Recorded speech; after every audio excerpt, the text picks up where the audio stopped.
राधे दोस्तों, मेरे YouTube channel धार्मिक कथा शौके में आपका हार्दिक स्वागत है। जो भाई बहन मेरे चैनल को देख रहे हैं वो चैनल को सब्सक्राइब करें, ज़्यादा से ज़्यादा लोगों में शेयर करें एवं लाइक करें और प्यारी प्यारी वीडियो देखने के लिए बेल आइकन को क्लिक करें, जिसके आपके पास सभी वीडियो का नोटिफिकेशन पहुंचता रहे। तो मैं आज आपको शनिवार की विधि, शनिवार की व्रत कथा, शनिवार का व्रत करने से क्या लाभ है, इन सब के बारे में बता रही हूँ। तो सभी भक्तों को प्रेम से बोलना है शनिदेव महाराज की जय। सभी ग्रहों में शनि का मनुष्य पर सबसे हानिकारक प्रकोप होता है, अतः शनिवार का व्रत करते हुए शनि देवता की पूजा अर्चना करनी चाहिए। वैसे तो शनिवार का व्रत कभी भी शुरू किया जा सकता है, लेकिन श्रावण मास में शनिवार का व्रत प्रारंभ करने का विशेष महत्व माना गया है। शनिवार व्रत का लाभ है, ब्रह्म मुहूर्त में उठकर नदी या कुएं के जल में स्नान करें, तत्पश्चात पीपल के वृक्ष पर जल अर्पण करें। लोहे से बनी शनि देवता की मूर्ति को पंचामृत से स्नान कराएं। फिर इस मूर्ति को चावलों से बनाए 24 दल के कमल पर स्थापित करें। इसके बाद काले तिल, फूल, धूप, काला वस्त्र व तेल आदि से पूजा करें। पूजन के दौरान शनि के इन 10 नामों का उच्चारण करें: कोड़स्थ, कृष्ण, पिपल्ला, सौरी, यम, पिंगलो, रौद्रोत्तको, बब्रू, मंद, शनिचरा। पूजन के बाद पीपल के वृक्ष के तने पर सूत के धागे से 7 परिक्रमा करें। इसके पश्चात निम्न मंत्र से शनि देव की प्रार्थना करें: शनिचरः नमस्तुभ्यं, नमस्ते त्वत्वराहवे केतवे, अथ नमस्तुभ्यं सर्व शांति प्रदो भव। इसी तरह 7 शनिवार तक व्रत करते हुए शनि के प्रकोप से सुरक्षा के लिए शनि मंत्र की समिधाओं में, राहु की कुदृष्टि से सुरक्षा के लिए दुर्वा की समिधा में, केतु से सुरक्षा के लिए केतु मंत्र में, कुशा की समिधा में कृष्ण जौ काले तिल से 108 आहुति प्रत्येक के लिए देनी चाहिए। फिर अपनी क्षमता अनुसार ब्राह्मण को भोजन कराए तथा लोहे वस्तु, धन आदि का दान करें। इस तरह शनिदेव का व्रत करने से दुर्भाग्य को भी सौभाग्य में बदला जा सकता है तथा हर विपत्ति दूर होती है। शनिवार व्रत कथा। एक समय स्वर्गलोक में सबसे बड़ा कौन के प्रश्न पर 9 ग्रहों में वाद विवाद हो गया। विवाद इतना बड़ा कि परस्पर भयंकर युद्ध की स्थिति बन गई। निर्णय के लिए सभी देवता देवराज इंद्र के पास पहुंचे और बोले, हे देवराज, आपको निर्णय करना होगा कि हम में से सबसे बड़ा कौन है। देवताओं का प्रश्न सुनकर देवराज इंद्र उलझन में पड़ गए। इंद्र बोले, मैं इस प्रश्न का उत्तर देने में असमर्थ हूँ। हम सभी पृथ्वी लोक में उज्जैनी नगरी में राजा विक्रमादित्य के पास चलते हैं। देवराज इंद्र सहित सभी ग्रह देवता उज्जैनी नगरी पहुँचे। महल में पहुंचकर जब देवताओं ने उनसे अपना प्रश्न पूछा तो राजा विक्रमादित्य भी कुछ देर के लिए परेशान हो उठे, क्योंकि सभी देवता अपनी अपनी शक्तियों के कारण महान थे। किसी को भी छोटा या बड़ा कह देने से उनके क्रोध के प्रकोप से भयंकर हानि पहुंच सकती थी। अचानक राजा विक्रमादित्य को एक उपाय सूझा और उन्होंने विभिन्न धातुओं, स्वर्ण, रजत, कांसा, ताम्र, सीसा, रांगा, जस्ता, अभ्रक व लोहे के 9 आसन बनवाए। धातुओं के गुणों के अनुसार सभी आसनों को एक दूसरे के पीछे रखवाकर उन्होंने देवताओं को अपने अपने सिंहासन पर बैठने को कहा। देवताओं को बैठने के बाद राजा विक्रमादित्य ने कहा, आपका निर्णय तो स्वयं हो गया।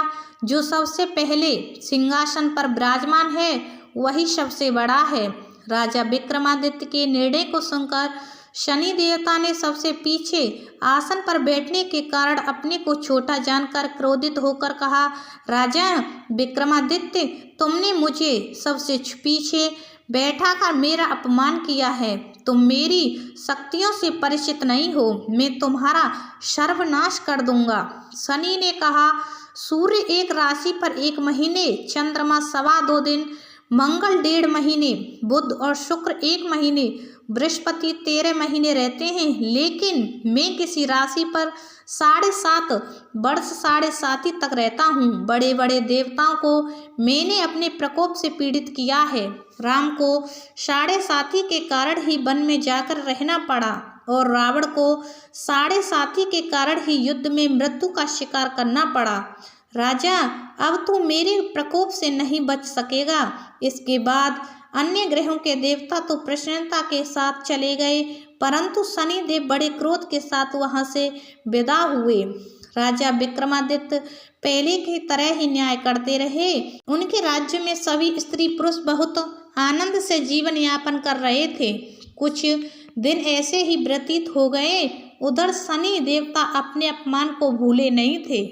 विक्रमादित्य से बदला लेने के लिए एक दिन शनिदेव ने घोड़े के व्यापारी का रूप धारण किया और बहुत से घोड़ों के साथ उज्जैनी नगरी पहुँचे। राजा विक्रमादित्य ने राज्य में किसी घोड़े के व्यापारी के आने का समाचार सुना तो अपने अश्वपाल को कुछ घोड़े खरीदने के लिए भेजा।